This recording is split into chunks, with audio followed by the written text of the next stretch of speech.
దేశవ్యాప్తంగా ఎన్నికల నగారా మోగింది. ఈసారి వచ్చేసరికి 2019 ఎన్నికలలాగా కాకుండా ఈసారి ఎక్కువ అంటే కౌంటింగ్ కానీ పోలింగ్ కానీ ఎక్కువ టైం లేకుండా దగ్గర దగ్గర ఒక 21-22 రోజులు గ్యాప్ తీసుకున్నారు. లాస్ట్ టైం ఏంటంటే 2019 ఎన్నికలకి ఎలక్షన్లు జరిగిన 45 రోజుల దాకా కౌంటింగ్కి వెయిట్ చేయాల్సి వచ్చింది. అయితే 2024కి సంబంధించి ఆంధ్ర రాష్ట్ర అసెంబ్లీ అండ్ పార్లమెంట్ ఎన్నికలకైతే నోటిఫికేషన్ వచ్చింది. నోటిఫికేషన్ డేట్ వచ్చేసరికి ఏప్రిల్ 18. తర్వాత నామినేషన్ గడువు ఏప్రిల్ 25 వరకు ఉంది. నామినేషన్ పరిశీలన వచ్చేసరికి ఏప్రిల్ 29.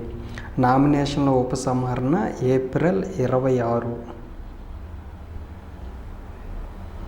నామినేషన్ ఉపసంహరణ ఏప్రిల్ 26. తర్వాత పోలింగ్ తేదీ వచ్చేసరికి మే 13. ఫలితాలు వచ్చేసరికి జూన్ 4 అనమాట. సో ఇది మొత్తానికి ఫేజ్ 4లోకి ఏపీ అండ్ తెలంగాణ ఎన్నికలు జరుగుతాయి.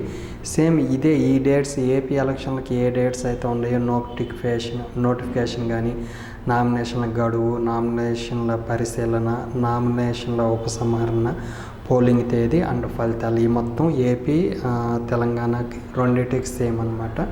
సో ఓవరాల్గా ఇదన్నమాట 2024కి సంబంధించిన ఏపీ అసెంబ్లీ అండ్ పార్లమెంట్ ఎన్నికలకి. ఆల్రెడీ ఇప్పటికే వచ్చేసరికి వైఎస్ఆర్సీపీ 175 ఎమ్మెల్యే క్యాండిడేట్స్ లిస్ట్ ఇచ్చింది. ఎంపీలు వచ్చేసరికి 24 మాత్రమే ఇచ్చింది, ఒక్కటైతే పెండింగ్లో పెట్టింది. సో ఓవరాల్ టీడీపీ అయితే ఇంకా కొన్ని పెండింగ్ ఉండి, జనసేన ఇంతవరకు రిలీజ్ చేయలేదు, అంటే లిస్ట్ కౌంట్ అయితే తెలిసింది. కానీ తర్వాత బీజేపీ కూడా అంతే, ఇంతవరకు లిస్ట్ అయితే ప్రకటన చేయలేదు. ఈరోజు వచ్చింది కాబట్టి నోటిఫికేషన్ డేట్ రేపు, నోటిఫికేషన్ 18 ఎల్లుండి అనమాట.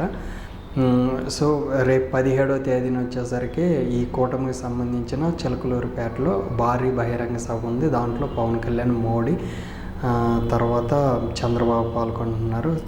సో ఈ 18 నోటిఫికేషన్ రిలీజ్ అయింది కాబట్టి ఇప్పటి నుండి ఏపీలో చాలా రాజకీయాలు అనేది హాట్గా ఉంటాయని చెప్పుకోవాలి.